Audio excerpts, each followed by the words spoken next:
Bob must be bobbing somewhere. So we can roll with this. We'll start now. Would anyone other than me like to do the intro this week? No, not particularly. Ivan, you haven't done it that often. It's your turn. I did it last time or something. No, actually, you didn't do it last time. Chad did it last time. I did it last time, yeah. Or the time before. No. Come on, it's like what? 10 words, maybe 11. Welcome to the Gamer. He's tricking you, Chad. He's tricking you, Chad. He's gonna sit there quietly until Shut up, Keith. I'm done now. Ivan, why don't you give this the intro this week? Intro. Why are you so against this? It's a very short thing. It's just like you are very opposed to saying the words.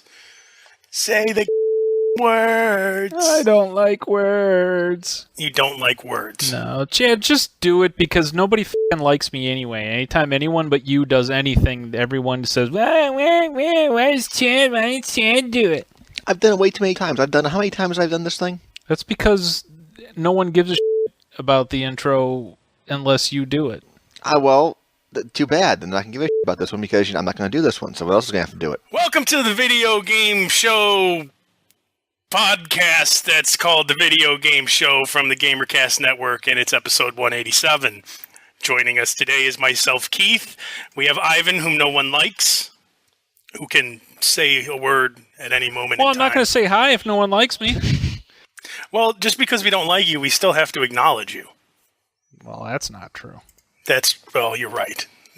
Look at Phil. We ignore him on a regular basis. All right, and joining us today, whom everyone loves, is Chris Ivan. Ivan? What? It's you. It's me. Say hi. I did. Hi. There you go, thank you. And Chad. Hello. Jesus, gotta stroke your f***ing ego. We'll get you to do anything. This week on the GamerCast Network, Gamertag Radio episode 232 features an exclusive interview with Shockwave, the founder of Team Xbox. Podtoid will be about Cave Story, probably, and how people who have finished the hell level are cooler than people who haven't. Who's that Pokemon? Find out on Podtacular. Discover the community that brings you all these great podcasts and more at GamerCastNetwork.com. Okay. Now that the intro's out of the way, what should we cover first? Ivan, would you like to talk about your story? What's my story? I'm assuming the Apple iPhone... Jesus. Well, how's that my story? Because you're the iPhone guy. You sent it. You sent it on the list. You were the first one to put a topic on the topic list this week with the Apple iPhone game share of 19% of the handheld market. It was like 6 days ago. Well, yeah. I don't remember what I did 6 minutes ago. It's on the show notes page. I put it there. Oh, jeez. Yeah, your show notes are, wow. That was your email, so don't blame me. All right, all I had in there was Jesus. that. What? Go. Will you f***ing let me talk then? Let him talk. Jesus, is it that time of the month for you? Why are you such a crabby bitch today? Because I start talking and you're complaining. Oh my god. So here's the beginning of the story. Oh my god. I'm sorry. I wish to hear the words you have to say. The story was that Apple now has, between the iPod Touch and the iPhone, 19% of the gaming market for handheld games. So this is basically against the Nintendo DS and the PSP. Yes. 19% of portable gaming is now purchased through the App Store with iPhone games, which is significant because last year it was only around 5% and the PSP was around 20. Now that it's 19, the PSP is only around 11. And everything else is probably the Nintendo? The DS, yeah. I mean, they still have 70%, but that means that not only is Apple gaining market share overall, but they have gained over the PSP. What was the PSP's actual market percentage? Do we actually know what that was or no? Not the number. Last year it was 20%. 2 years ago it was 20%. Last year it was down to 11. So the thing is that Sony decided, hey, it'll be cool if we get rid of this stupid cartridge disc thing because nobody has ever liked it, and we'll release the whatever it is, the PSP Go Is that what it's called? The thing that you can download all the games, and that was a mistake because Apple does that better than Sony does. Yeah, not many people have liked the PSP Go. Retailers, that kind of thing. Yeah, that's the other problem, is that retailers like GameStop bitch and moan because they can't sell any. They can't make money off of the games if they're downloaded. Apple obviously never cared about that to begin with, so that was never an issue. But yeah, for Sony, didn't really catch on. A lot of places I heard wouldn't even sell the handheld itself. Really? Yeah, they decided, well, we're not going to sell the handheld if we can't sell any of the games for it, so go screw yourself. I mean, I guess I can't really argue that, but... Yeah, usually the markup is on the games, not the hardware. So the retailers don't really get that much money off of the hardware, they get the money all off the games, and if they can't sell games for it, then what's the point in having the hardware? I suppose you're correct in that statement. But it's one of those things where it's going to happen eventually. I mean, maybe not the next 3 to 5 years, but in 10 years, you're not going to be buying discs for anything. Everything is going to be downloaded. So, I mean, you're just kind of putting off the inevitable by not selling the PSP Go and saying, we're not supporting this because we can't sell the games. So it's kind of, I don't know, what's GameStop going to do? They still make money, but... Well, it's also GameStop. They can't really do a resale. Their used game market doesn't work if there are no games. Right. There are no games, yeah. You know, hey, just like the video cassettes, it's just, it moves on, man. Time moves on with or without you. GameStop is going to have to learn to do something else. But, I mean, is it surprising that Apple is now 19% in just 1 year? They quadrupled. 500%, I think it was. I would say no, but that's mainly just because Apple does crazy like that. I mean, that's good. I mean, if you're going to be known for doing something, I guess that's a good, that works, but... This time next year, we'll see how much more that increases, not with just the iPhone, but the iPad too, which comes out on Saturday, by the way. Oh, that's this Saturday it's coming out. Oh. Mm-hmm. That was quick. Yeah, what's the price on that? $600? $500? For the basic one? Yeah, it starts at $500 and goes up to almost $900, I think. Yeah, those are the ones with the 3G, so you can be anywhere and use it. Yeah, 6 models to choose from. And that's not confusing at all. Well, it's not. I mean, you got 1632 or 64 gig in Wi-Fi only or Wi-Fi plus 3G. So you just decide, do you want to pay a cellular plan? Actually, it's not a plan. It's kind of pay as you go. But you decide if you want to do that first, and then you just decide what size you want. Oh, wait. It's a pay as you go? What they're doing? Yeah, well, I forget what it is. It's like you sign up for a contract kind of thing, and it's either prepay or pay as you go or something, or you get a limited amount, but it's not a contract. I mean, you can do it for a week and then decide you never use it and then cancel it. You're not, it's not like an iPhone where you sign up for a 2-year contract kind of thing. Because the AT&T isn't eating any of the cost of the device. You're paying the full cost of the device. So that's, there's no contract. Where the iPhone is like a $600 phone, but you can, with a 2-year contract, it's only like $200. So you can cancel the contract whenever you want. Okay, so now Nintendo, do you think that was in response to this? Absolutely it was. So they announced a new 3D DS. That's so ridiculous. But this is glasses free, so it kind of either works by tracking your head or something. I don't know how it does it, but you can actually see inside. Well, they didn't actually provide any details other than it's a 3D gaming device with no glasses. But they have, I think Nintendo's getting, I used to like the DS, but they're just getting annoying. They announce a brand new DS a week before the release of their latest DS, which is the XL or something. Bigger screens. Yeah, that came out this week, and the week that it was coming out, they announced another new DS. Yeah, why not? I mean, that's what they do. Yeah.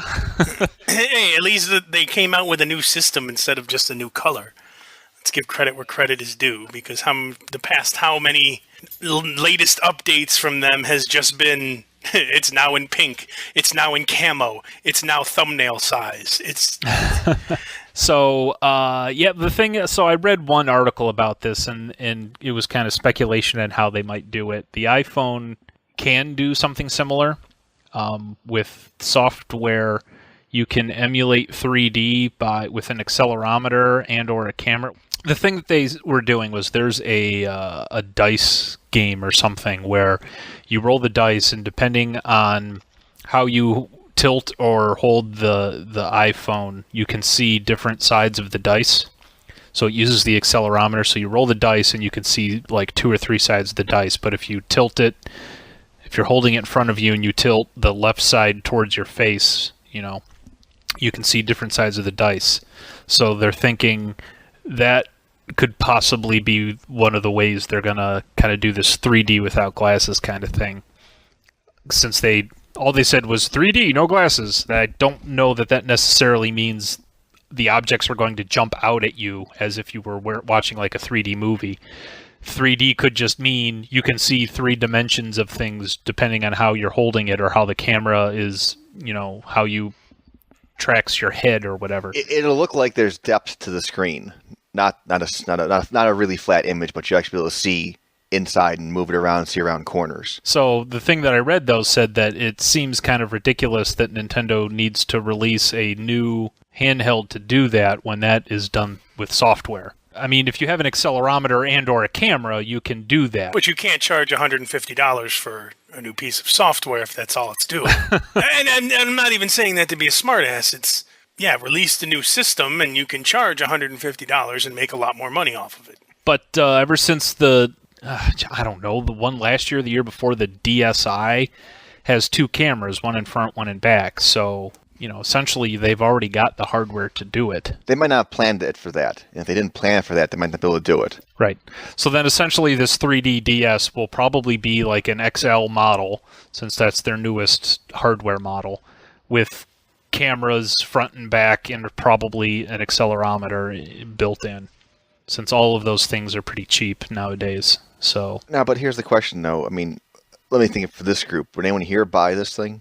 I quit playing the DS, honestly, since I got the iPhone, because I handheld, portable, anywhere gaming kind of things I can never get into one game for too long, because if I'm going to sit down and play something for 3 hours, it's probably going to be a PC game or a console game, So I don't really like the full-fledged, in-depth kind of gaming where you play it all the time, and I'm never traveling anywhere where I need something like that. I'm either in my parents' house or, in the bathroom or wherever, and I just need a game to play for, a little bit. And so the iPhone is perfect for that, because you can download these dollar games that are, 10-minute time killers. If I didn't have the iPhone, I may still be playing the DS. I'm still a fan of the DS. I'm not a non-fan. It's not that you dislike it, it's just it's easier to use the iPhone. Yeah. So I myself I didn't buy the DSi. I'm not going to buy the XL, and I'm certainly not going to buy this 3D model. A couple weeks ago, you guys talked about the Sony Move. I wasn't on the show, but you talked about that Sony Move device. The ball on top has a purpose. It's for licking? No, it's for doing the actual tracking of the system. The camera, it's a hybrid motion controller. It uses the camera with internal accelerometers to get more accuracy. So that's why there's a ball on top. You know what? I'm not going to be able to find it now, but I read a funny article, I think on Joystick, that last year or the year before, one of the CEO or somebody of Sony said something silly like the Nintendo Wii Mote, something about it just being like a lollipop or something like that. And it was ironic that they released something, not only that they released something similar that's exactly like the Wii, but it also looks exactly like a frickin' lollipop. It was Penny Arcade did something with that. Was that? Yeah, maybe that's what it was. I'm pulling it up because it's easy enough to. It wasn't that long ago. It was last week. Here we go. 3He. In 2007, Sony's Jack Tretton likened the Wii to a lollipop, suggesting that he was too old for lollipops. In 2010, Sony creates a lollipop. Oh, an owl! That was the Penny Arcade comic, narrated to you by myself, Keith Palladino. Well, the funny part is the an owl was the owl from... How many licks does it take to get to the center of a Tootsie Pop? Okay, moving right along. Footloose and fancy. Yeah. I gotta stop walking into that. Bob, story about 3D movies. Does anybody care about a lot of 3D movies coming out? I don't have a problem with it, though I do got to say, I mean, it seems to me like they are just kind of doing 3D for the sake of doing 3D now. I remember Clash of the Titans was not supposed to be a 3D movie. Because Avatar was successful, they pushed back Clash of the Titans to go back in and put 3D in. Like, Avatar, I thought the 3D was cool when I saw that. Alice in Wonderland, to be honest, I didn't even really notice, except for maybe one or two parts, that there even was 3D. Yeah, I think that was another one that they weren't planning on 3D, so they just kind of slapped some 3D stuff in at the end. So that wasn't done very well, that 3D. But I know that there are films in production now, this is the list that Bob sent, that are early enough along where they can actually plan for the 3D. The ones coming out next year, potentially. I just hope that they don't, because I felt ripped off with Alice in Wonderland. Like, because I spent $12 a ticket. That's my question, is how much more I've never seen a 3D movie yet, so how much more does it cost? It's $12 for a ticket with 3D. Versus normal? $8? $8. It's like an extra $4. It's like an extra $4 to have 3D. So if they have a movie in 2D and 3D, it's the same thing? Or is it just if the movie, you know what I mean? Because I think Clash of the Titans, I think they're offering both in either 3D or 2D. So I'm wondering if the movie, if like you go for the 2D one, if it will only be $8 or $9. Yeah, no, that's still normal. It's just a normal movie. My parents went and saw Alice in Wonderland after we told them don't waste your money in 2D, and it was just a regular $8. But I have a feeling that they're going to force it just to have a 3D movie when there's really not a need. Right. So, like you said, they'll slap a couple 3D things in there and then charge $12 for everybody. So it's a way to make $4 more per ticket, even though they didn't really plan on 3D or do anything. Because, again, like I said, Alice in Wonderland, if you haven't seen it, do not waste your money. You don't need to see it in 3D. You'll get two things where they throw something at the screen, and that's really the only place where the 3D was even remotely noticeable, and who really gives a rat's ass, to be perfectly honest. So there's your movie tip from Keith. Don't save your $4. Anywho, it's not worth it. Save your money. Well, just for Alice in Wonderland. Yes. I mean, Avatar though. Avatar was worth it, but Avatar honestly wasn't that great of a movie. The effects were cool. That was the only reason to see the movie, were the effects. But anyway, so now, before we get into mail, we do have a potential for a contest here. I didn't even look at this yet. Because our friends from Game Trailers gave us some shirts to give away. So, make something stupid simple for... How many do I got? Jesus. These are Battlefield Bad Company 2 t-shirts. 1, 2, 9, 10. 10. I got 10 shirts. Think of something. I need 10 people to win 10 shirts. So, how can 10 of our listeners, who are in the United States, only United States, win one of these extra large Battlefield Bad Company 2 t-shirts? Make it something simple and easy. Here's an idea. Have the listeners send in an idea for a contest, and the top 10 best entries will win a t-shirt, and then we'll have 10... We'll have 10 contests. Ivan, that was brilliant. That was honestly brilliant. Now, hang on. Now, these should actually be decent ideas for contests. Don't do anything really... Yeah, don't do something stupid like your favorite image. That and nothing that involves any kind of time commitment. So no Photoshop your favorite thing or... Anything that harms a child or an animal. Yeah, and no drawing or no doing any kind of that. It's got to be a send in words kind of thing. Send in words and win. That'll probably be one entry. So, it's to be something very simple and not writing a volume or novella here, just something very simple. So, our listeners, if they want to win a Battlefield Bad Company 2 t-shirt, extra large, all they have to do is send into the mailbag at videogameshow.org, an idea for a contest. A simple contest. So, we don't have to think of ideas for contests anymore. Or at least for the next 10. Next 10 what? Contests. Oh, right on, yeah. Okay, now, after that, into mail.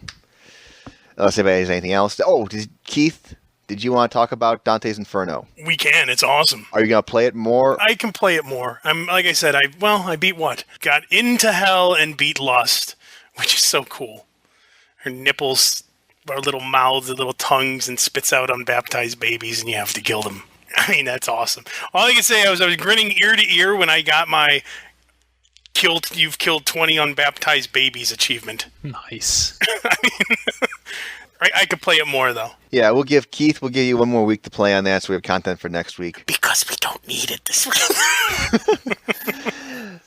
So right now we'll go into the mailbag here. 4 people sent us this story. The same story. Different reference source articles, but it's the same story in the end. Do you both see the page? Wow. It's the Chinese Counter-Strike player story, which is the first one, which essentially what we're talking about here is there was in a net cafe in China, there were people playing Counter-Strike. And one of them apparently was accused of using a wall hack so he could see through walls and using that to cheat and kill them. So there was a fight. Of course. And someone stuck a knife in his head. But he didn't die. That's what you get, cheater. And if you'd like, do you see the story, Keith? Because actually, there's an X-ray of the kid. No, I don't see the story. Actually, I don't. If you can see that, go click on that, and you'll see images of the story where the knife is in his head and a picture of the knife in his head. Ooh, that was a strong stab. Yeah, it was. What, did he fight Arnold? I mean, dude, that's right through the skull, into the dude's brain. So what happened to him here? It was a rusty knife, by the way, so there's bits of rust in his brain now. Oh, what good is a knife if it isn't rusty? 10 hours of surgery. They got the knife out. He survived because it missed all the major arteries. It avoided screwing up his motor skills, so I guess he's still good there. Well, obviously they weren't that good if he had to cheat. 1 in 10,000 chance of surviving this. So I would almost want to be dead. I mean, look at the poor bastard. I mean, I really do kind of feel bad for the guy. That would suck. It's just, here's this big-ass rusted knife. And I mean, also, was the guy, how was he holding it? That's an odd angle to hold it. Exactly, because he was like either holding it like he's going to stab him, but then he would have had to pull his head down to stab him. And then, I mean, after he stabbed him, they draw that purple shit all over his head just to be mean. I know. That's the doctor's thing. I know. Wow. I mean, I really don't know what to say beyond wow. Man, remind me never to cheat in China. Jeez. That is just awful. Okay. So after that, the rest of the mail here is Ivan. Someone recommended, this is from Mitch, that if you want your partitioning problem. Yeah, well, first of all, his mail didn't really answer my question. Well, I could delete the partition without any problems. That wasn't the issue I was having. Well, I wanted to delete the partition and then reclaim the space, but I couldn't do that. So his saying if I download or try Ubuntu Live CD that I could delete the partition. Well, like I said, deleting the partition wasn't the issue. Yeah, you wanted to merge 2 partitions into one and have it be the full size. Whereas this solution, you'd have 2 partitions. I would still have 2 partitions, right? I fixed this shortly after, like, either Sunday night. I probably did it Sunday night because I was still salty about it. I broke down and just paid $15 for a program called Paragon Partition Manager, which did exactly what I wanted it to do. Isn't that what Phil originally suggested? He selected Partition the other one, the old one. Yeah. And like I had said, I didn't really want to go that route because those things never really do what you want them to do. They virtually, so if I uninstall the software, now I'm screwed because I don't have a bootable partition because it kind of virtually shows you one partition even though you still have 2 kind of thing. This thing seemed to work pretty well. I don't know if it did what I actually wanted it to do, but I was so fed up with not having one partition that I said screw it, and I did it anyway. So I haven't tried uninstalling the software to see if it still works, but, like I said, I guess I don't care anymore. I just wanted the one partition, so... So you really wanted one partition for everything, not 2? Because I usually use 2, one to have as my programs and one for data, so I can just blow away the programs and then not worry about data. Yeah. That was always my logic in how I set my partitions. So I can always just blow away the boot drive and I don't care, or just got to reformat and reinstall. Yeah, I mean, that's not a bad theory. I mean, the thing is, though, is I don't have any data on my PC anymore. It's all programs, it's all... Yeah, it's all software. essentially. I mean, the only data I really have is like my WoW folder with, my add-ons and that kind of stuff. Any of the data I have anymore is on my Mac. Like my music, my pictures, all that stuff's on the Mac anyway anymore. My PC is really just a gaming machine. It's a gaming machine! Well, yeah. I mean, that's all I really do with it. That and some surfing. Surfing of the web, not of the actual seas or Lake Erie. No, sometimes I use it to do that too. Oh, I wouldn't think that it would, Well, it's a pretty big tower. Yeah, I know. We have the same case. Yeah. Figure all those fans blowing would be just kind of spin you in a slow circle. Well, it actually, if you hold it angle it the right way, it's more of like a hovercraft kind of thing. I'll have to give that a whirl. Ah, I see what you did there. Damn my fat body. That'd be great to have a hovercraft. But anyway. And in closing, that was Video Game Show episode number 187. If people want to email us, the mailbag is mailbag@videogameshow.org. They can Skype us at Video Game Show or call us at 320-300-GAME. Normal long-distance phone call. All fees apply. And any other final words? Thanks a lot for losing Kentucky. It cost me $100. Excellent. Okay, then. I guess that's it. Drop. Shut them down. Open up shop.